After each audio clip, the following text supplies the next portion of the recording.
Hello दोस्तों, MGR technical पर आपका वेलकम है। दोस्तों, जैसे कि आप स्क्रीन पर देख रहे हैं, मेरे पास है एक पेडेस्टल फ़ैन, जिसको आप स्टैंड फ़ैन भी बोल सकते हैं। तो दोस्तों, आज का टॉपिक इसके बुश चेंज करने का है, जो कि आप देख सकते हैं। जैसे ही मैं इसमें सप्लाई देता हूँ, ये बिल्कुल जाम हो जाता है। हाथ से चलाने पर भी बहुत स्लो चलता है। और जैसे ही मैं इसका प्लग बोर्ड से निकाल लेता हूँ, तो दोस्तों ये फ्री हो जाता है। इस कंडीशन में दोस्तों इसके बुश बदलने होते हैं, और इसके बुश कैसे बदले जाते हैं, आज की वीडियो में हम यही जानने वाले हैं।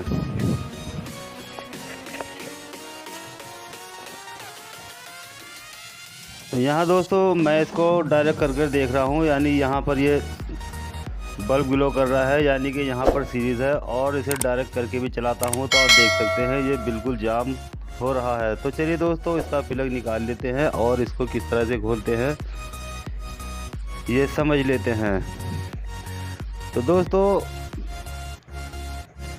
इसे खोलने के लिए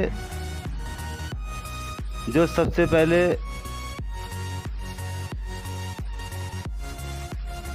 यहाँ पर एक सामने नोब दिखाई दे रही है, इसको इस तरह से खोलते हैं, यानी इसमें उल्टी चूड़ी होती है।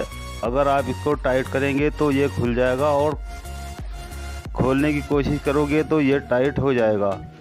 क्योंकि इसमें उल्टी चूड़ी होती है, इसीलिए ये उल्टा खुलता है। तो आप देख सकते हैं दोस्तों, जहाँ को मैं इसको खोल रहा हूँ वहाँ को ये टाइट हो रहा है, और जहाँ को टाइट करना होता है उधर को ये खुल रहा है। इसमें उल्टी चूड़ी इसलिए होती है क्योंकि जहाँ पर हमारा ब्लेड घूमता है, तो इसमें उल्टी चूड़ी देने का मकसद ये होता है कि अगर इसमें सीधी चूड़ी दे दी जाएगी तो जैसे ही ब्लेड घूमेगा तो ये नोब भी इसके साथ लूज़ हो जाएगी और निकलकर गिर जाएगी, इसलिए इसमें उल्टी चूड़ी दी जाती है। तो दोस्तों, अब इसका ब्लेड खोल लेते हैं, और अब ये एक नोब इसके अंदर और लगी हुई होती है, जो इसका बैक वाला नेट होता है, यानी इसका जो जाल है पीछे वाला, वो जाल इसी के ऊपर रुका हुआ होता है। तो इस तरह से ये पूरे का पूरा जाल इसका एक चकनट खोलने के बाद पूरा निकल आता है। अब दोस्तों, यहाँ आप देख सकते हैं इसमें 4 बोल्ट यहाँ पर लगे हुए होते हैं आमने सामने, जिनको कि खोला जाएगा। और ये इसका जो पीछे वाला कैप है, ये एक पीछे इसके नट लगा हुआ होता है, जिसकी वजह से ये रुका हुआ होता है, तो उसको भी खोल लेते हैं। तो इस तरह से दोस्तों चारों बोल्ट मैंने खोलने के बाद ये सामने वाला फ्रंट कैप जो है वो खोल लिया है। और यहाँ पर एक ये हो जाती है इसकी जो फ़ैन घुमाने के लिए नोब होती है, जिसको दाब देते हैं तो फ़ैन हमारा घूमने लग जाता है। तो चलिए दोस्तों, यहाँ पर एक काला स्क्रू लगा हुआ है, उसको भी खोल लेते हैं, और जो इसका ये बैक कैप है उसको भी बाहर निकाल लेते हैं। और उसके बाद इसके निकालने के बाद अब हमें इसकी मोटर दिखाई दे जाएगी। तो आप देख सकते हैं ये बैक कैप खोलने के बाद यहाँ पर सामने इसकी मोटर दिखाई दे गई है, और आप देख सकते हैं यहाँ पर एक कैपेसिटर भी लगा हुआ है, और ये हो जाती है इसकी शाफ्ट। और सामने यहाँ पर बुश होते हैं, और एक बुश पीछे की ओर लगा हुआ होता है। तो यहाँ भी दोस्तों इसमें 4 बोल्ट प्रोवाइड किए गए हैं। आप देख सकते हैं आमने सामने ये बोर्ड लगे हुए हैं, इनको भी इस तरह से खोल लेंगे। और उसके बाद चारों बोल्ट खोलने के बाद ये जो इसके कैप लगे हुए हैं यानी इसकी जो बॉडी है वो दोनों तरफ से खुल जाएगी। तो चलिए दोस्तों, इसके जो बोल्ट हैं उनको भी हम खोल लेते हैं, और खोलने के बाद जो इसकी मोटर है वो बाहर, यानी इसका जो रूटर है उसको हम बाहर निकाल लेंगे। शाफ्ट जिसमें लगी हुई होती है उसको हम बाहर निकाल लेंगे। तो इस तरह से दोस्तों ये मैंने खोल लिया है। और अब इस तरह से इसका जो कैप है वो ऊपर वाला कैप, या आप टब भी कह सकते हैं, या इसको फ्रंट कैप भी कह सकते हैं। तो इस तरह से इसमें स्क्रू ड्राइवर की मदद से थोड़ा थोड़ा चारों तरफ से इसमें स्क्रू ड्राइवर लगा कर आसानी से निकाल लेंगे। तो इस तरह से दोस्तों ये जो फ्रंट वाला इसका कैप है वो निकल जाता है।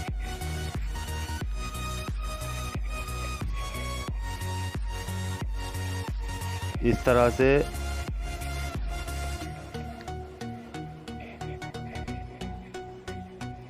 तो आप देख सकते हैं यहाँ पर ये इसका रूटर निकल चुका है, और यहाँ जो इसका साइड आपको दिख रहा है यहाँ पर ये बुश लगा हुआ होता है, जो कि यहाँ से जो इसमें पंच लगे हुए हैं, 4 पंच बने हुए हैं जो कि इसमें रिपीट नहीं है, और इसमें बॉडी को काट कर उसी को इसमें जोड़ दिया गया है, यानी इसको इसमें मोड़कर इसके अंदर फिट कर दिया गया है ताकि ये जो इसका प्लेट है ये बाहर की ओर ना निकल पाए। तो यहाँ से दोस्तों ये जो मुड़े हुए इसके पंच हैं उनको स्क्रू ड्राइवर की मदद से हम थोड़ा सा ऊपर की ओर उठा लेते हैं, और उठा लेने के बाद जो इसका ये कैप है बड़े ही आसानी के साथ निकाल लिया जाता है। तो चलिए इसको मैं खोल लेता हूँ। इसके जो पंच है वो मैंने देखिए ये लूज़ कर लिए हैं, और अब ये आसानी के साथ इसके अंदर से बाहर निकल आएगा। यानी ये इसके जो 2 टब हैं इसके अंदर 2 बुश हैं, और दोनों बुश को हम बदल लेंगे। तो इस तरह से दोस्तों हम जो ऊपर वाला कैप है उसको इस तरह से उठा लेते हैं, और ये हो जाती है इसकी एक लॉक पत्ती जो कि बुश को टाइट करने का काम करती है। और दोस्तों ये हो जाता है इसमें नमदा जिसमें ऑयल भरा जाता है, और ये इसका बुश हो जाता है। तो यहाँ दोस्तों आप देख सकते हैं इसमें जो इसकी शाफ्ट है और इसका बुश इसमें डालने के बाद आप इसको थोड़ा सा हिलाकर देखें तो इसमें बहुत ज़्यादा लूजिंग हो चुकी है, जिसकी वजह से ये जैसे ही हम इसमें सप्लाई दे रहे थे तो ये रूटर को टाइट कर देता था, यानी ये रूटर दूसरी ओर को खिसक जाता था और इसका जो स्टेटर है उसमें टकरा कर रुक जाता था। आप देख सकते हैं इसमें कितनी पिले आ चुकी है। तो अब दोस्तों यहाँ पर हम नया बुश बदल लेंगे। तो ये मेरे पास नया बुश है और ये पुराना वाला है। तो यहाँ पर मैंने नया बुश इसके अंदर रख लिया है, और अब जो इसकी नमदा है इस नमदा को ऑयल से भर लेंगे। तो बुश को पहले सेट कर लेते हैं, और सेट कर लेने के बाद ये जो नमदा है उसको इस तरह से रख लेंगे, और उसके बाद इसके अंदर मोबिल भर लेंगे। ध्यान रहे दोस्तों, मोबिल नया ही डालना चाहिए। अगर पुराना मोबिल या जला हुआ मोबिल इसमें आप डालेंगे तो ये बुश को जाम कर देता है और चलने नहीं देता। इसलिए यहाँ पर आप हमेशा नया मोबिल डालें तो बेहतर है। और उसके बाद ये पत्ती रख लेने के बाद अब दोस्तों हम इसको जहाँ पर ये पंच लगे हुए थे वहीं पर उनको इसी तरह से अच्छे से दाब देंगे ताकि ये टाइट हो जाए। ठीक इसी तरह से दोस्तों अब हम दूसरा बुश भी इसका बदल लेते हैं, और इसी तरह से उसमें भी ये पत्ती रख लेते हैं, यानी ये लॉक पत्ती होती है जिसको जिसका जो बुश है उसको ये टाइट करने का काम करती है। तो यहाँ पर दोस्तों आप देख सकते हैं यहाँ पर मैंने दोनों बुश इसमें फिट कर लिए हैं। अब यहाँ पर इसकी मोटर को फिट कर लेते हैं और यहाँ पर जो इसके 4 बोल्ट हैं उनको भी अच्छे से टाइट कर लेते हैं।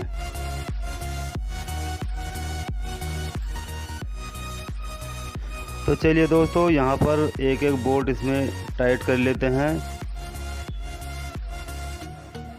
यानी इसके चारों बोल्ट एक एक करके इसके अंदर हम टाइट कर लेते हैं और अच्छे से इसकी फिटिंग कर लेते हैं।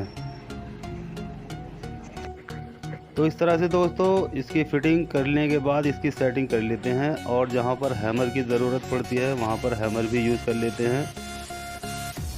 तो इस तरह से दोस्तों इसकी फिटिंग करने के बाद इसकी सेटिंग अच्छे से कर लेते हैं और सेटिंग करने के बाद अब बारी आ जाती है इसको बॉडी के अंदर फिट करने की। तो इसको बॉडी के अंदर फिट कर लेते हैं। तो यहाँ आप देख सकते हैं ये हो जाती है इसका स्टैंड, जहाँ पर 4 बोल्ट हमने खोले थे उनको इसी तरह से यहाँ पर लगा लेते हैं। तो इस तरह से दोस्तों चाहे वो पेडिस्टल फ़ैन हो या एपी फ़ैन हो, जो कि टेबल वाले फ़ैन कहलाते हैं, उन सब के बुश इसी तरह से एक ही साइज़ के बुश होते हैं, उनको इसी तरह से आप लगा सकते हैं। यानी इसमें ज़रा सा भी फ़र्क नहीं होता, दोनों बुश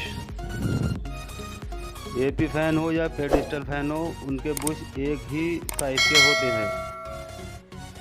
तो चलिए दोस्तों, यहाँ पर इसका अब जो बैक नेट है उसको लगा लेते हैं और साथ ही साथ इसका जो ये चक नट है उसको भी टाइट कर लेते हैं। यानी ये जो पीछे वाला जाल है या नेट है वो इसी चक नट पर टिका हुआ होता है, इसमें और किसी तरह का कोई बोल्ट नहीं लगाया जाता।